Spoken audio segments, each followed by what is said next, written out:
Hello guys! Welcome back to my channel. I'm Nan Bautista, ang Millennial Tito ng Rizal. And today, I'm going to start sharing my knowledge about PowerPoint. So itutuloy ko lang yung nasimulan ko 2 years ago about my tutorial sa PowerPoint. So last time nga ay tinuruan ko kayo kung paano mag-insert ng moving pictures, text, and music sa PowerPoint. But today, we are going to start from the basic. So ituturo ko sa inyo yung all about layouts and adding new slides sa PowerPoint. But before we start, sa mga bago lang po dito sa aking channel, please don't forget to subscribe. Don't forget to click the subscription button and the notification bell para lagi kang updated sa aking bagong uploads. And kung sa Facebook ka naman po nanonood, please don't forget to like my page, Fernan Vlogs.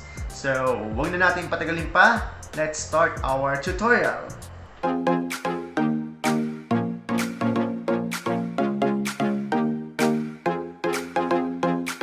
Okay guys, yung nakikita nyo ngayon sa screen ay yung default layout once you open PowerPoint. So, paano natin malalaman kung anong klaseng layout ang meron tayo dito? So, dito tayo sa home. Yan. And kung nakikita nyo dito yung layout, i-click-click po natin yan. So, slide layout. And kung nakikita nyo, meron tayong 6 na klase ng layout dito, which is i-discuss ko mamaya. So, ang una nating pag-usapan ngayon ay kung paano nga ba magdagdag ng bagong slides. So, meron tayong 2 ways. First is by clicking this icon, and the second one is by clicking this new slide. So, anong pagkakaiba nung dalawa? So, here since we have slide number 1 and this one is title slide, once na-click mo tong icon na to, automatic ang susunod na slide ay itong title and content. But kung gusto mo ng iba, pwede mong i-click tong new slide, yung mismong words, then pwede kang mamili ng layout na gusto mo. So, yun yung pagkakaiba nung dalawa. This one will be, this icon, automatic siya na title and content. And this one ay pwede kang mamili kung anong layout ang gusto mo. And another one, halimbawa, ang nilagay mo na dito na layout ay to content. Once na-click mo itong new slide, itong icon na ito, pare-parehas na iyon yung lalabas. Ngayon, paano kung gusto mong palitan yung layout? Nandito tayo ngayon sa slide number 4. Punta ka lang mismo dito sa layout. Click mo yan. And anytime, pwede mo siyang palitan.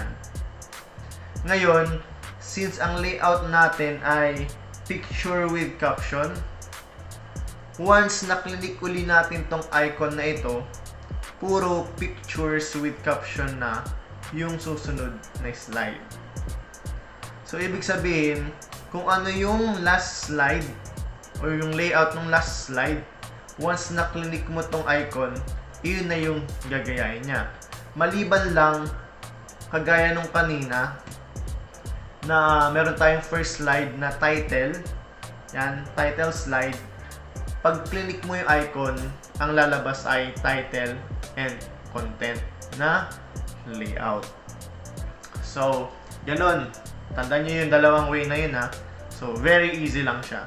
Yun lang din yung pagkakaiba. So, yun yung pinaka-trick natin doon na maaaring ngayon nyo lang nalaman.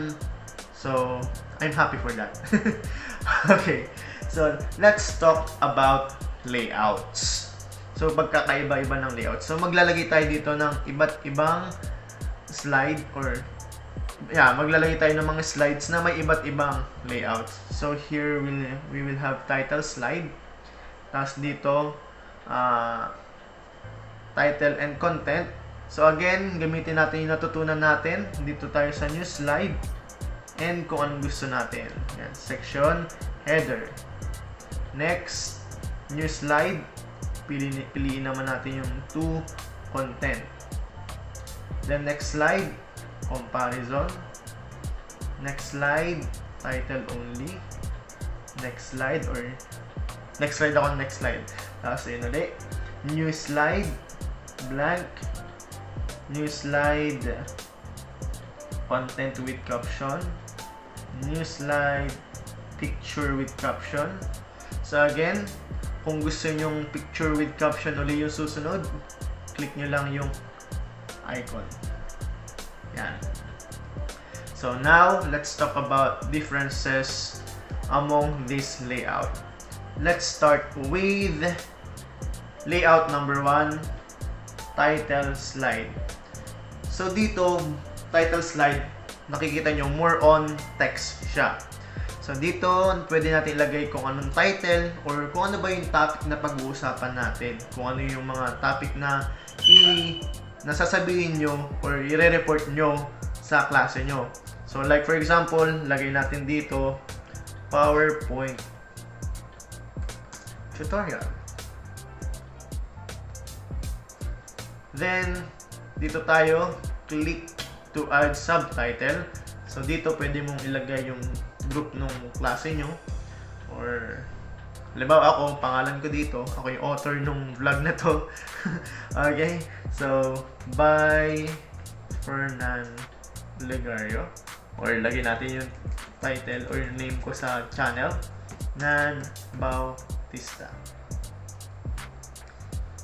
So, yan siya. Yan yung title slide. Now, let's have layout number 2, title and content. So, dito sa title and content, pwede tayo maglagay ng text.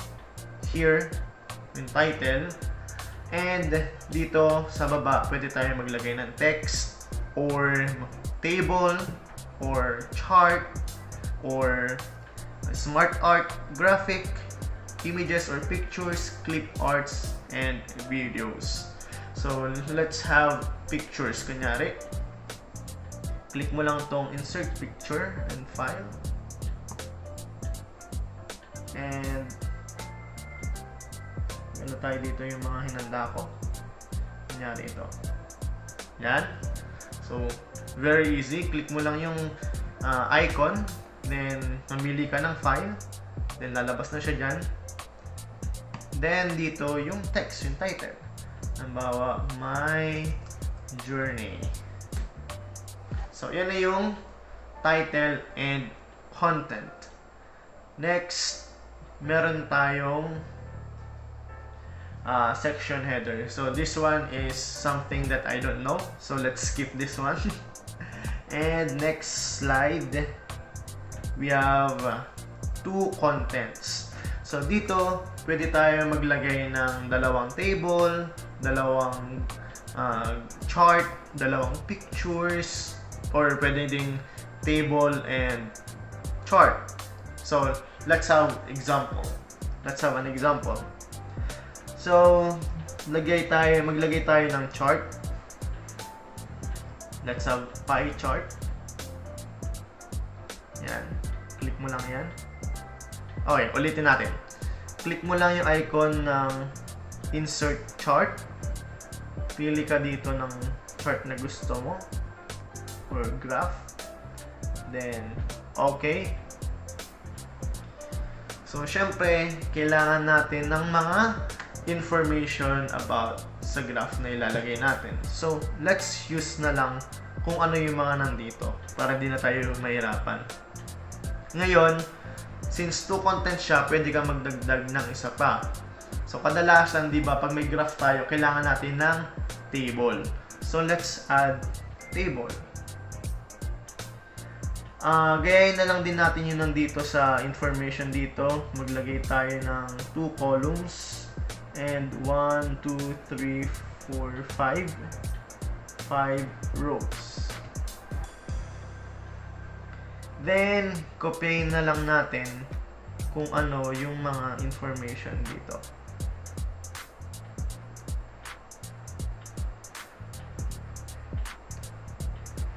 Then, palakihan na lang natin yung font size. Tapos, close. Pwede na natin close. Okay. So, meron tayong two contents here. We have the chart or pie graph and the table. Pwede naman din natin siyang i-usog. Then, title. So, let's have sales for this month.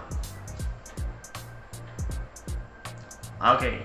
So, yan naman yung para sa two content. Now, let's have number 5. We have comparison. So, parang two content lang din siya. Nagkaroon lang dito ng additional na text. So, let's have, for example, since comparison, let's have before and after. So, let's put here before, then dito ay after. So, gamitin natin yung picture ko na lang. So, we have before, ganito yung itsura natin. So, ganun pa rin. Click mo yung icon dito, insert. Yan, insert picture from file. Then, mamili ka ng picture. Yan. And title. So, click to add title. So, of course, click mo lang siya. Then, let's have me before and after. Okay, so that is for comparison. Now, let's have the other one. This is title only. So, kung gusto mong maglagay lang ng mga text, so yan, ako po si So, yan yung pwede natin gamitin na layout. So, title only. Next is blank. So, actually, this is very flexible and ito rin yung madalas kong ginagamit, yung blank layout. Kasi, dito, pwede ka namang mag-insert pa rin ng pictures, ng videos, ng music, ng text. Even if wala yung mga click to add text, click to insert image or pictures. So, very flexible siya. Kaya ito yung madalas ko din ginagamit. So, pwede ka lang, kagaya ng tinuro ko sa inyo dati. So, insert. Pwede ka mag-insert shapes. Yan. Insert chart. Okay. So, you can do anything with this blank layout or blank slide. Okay, and next, let's have yan, content with caption. So, yung parang sa mga newspaper, diba? Dito yung okay, title. So, yun ulit. For example, my journey. Ayoko mag-isip pa ng kung ano-ano. My journey. Then, insert. Pwede mag-insert pa rin ng table, chart. But let's have picture. So, click. Then, mamili ng picture. Then, insert. Then, dito, yung pinaka-body nung nilalaman or malamang body nilalaman. Okay, dito yung pinaka-article ba or kung anong story. Ito ako noon. Then, kung ano man na nilalaman about that picture. And next, let's have this picture with caption. So, para siyang sa Facebook, di ba? Pag nag-upload tayo ng picture, naglalagay tayo ng caption. So, ang magandang example nito ay, for example, magbebenta ka ng items or ng clothes. So, ganun ba rin? Click icon to add picture. Pindutin mo lang siya. And let's have this one. Click to add title. Pwede mong, ano bang klaseng damit yan? So, that is turtleneck. Then, meron ditong click to add text kung gusto mo magdagdag pa ng additional description. Yan, like for example, ang size niyan ay large. Then, price. For example, 150 pesos. So, yan naman yung picture with caption. Okay? So, and lastly, yun pa rin picture with caption. And that's all. Yun yung pagkakaiba-iba nung layouts. So, kung nagmamadali ka, pwede mong gamitin yung mga layouts na pinag-aralan natin or yung mga diniscuss ko dito. But, if you want to have freestyle, kung gusto mong flexible, very flexible yung gagawin mo, dun ka lang sa blank layout. Okay guys, so that's all for this vlog. So meron na tayong dalawa na pag-aralan na natin kung paano mag-add ng slides two ways. Meron tayong two ways. And napag-aralan din natin yung iba't ibang klase ng slides and differences among those layouts. So next ay ituturo ko naman sa inyo kung paano maglagay ng backgrounds, and we are going to talk also about themes na pwede natin gamitin sa ating PowerPoint.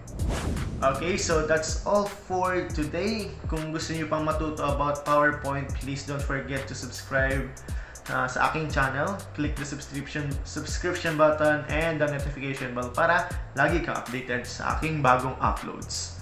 Okay, so thank you very much for watching this video. See you again next time. Goodbye and see ya!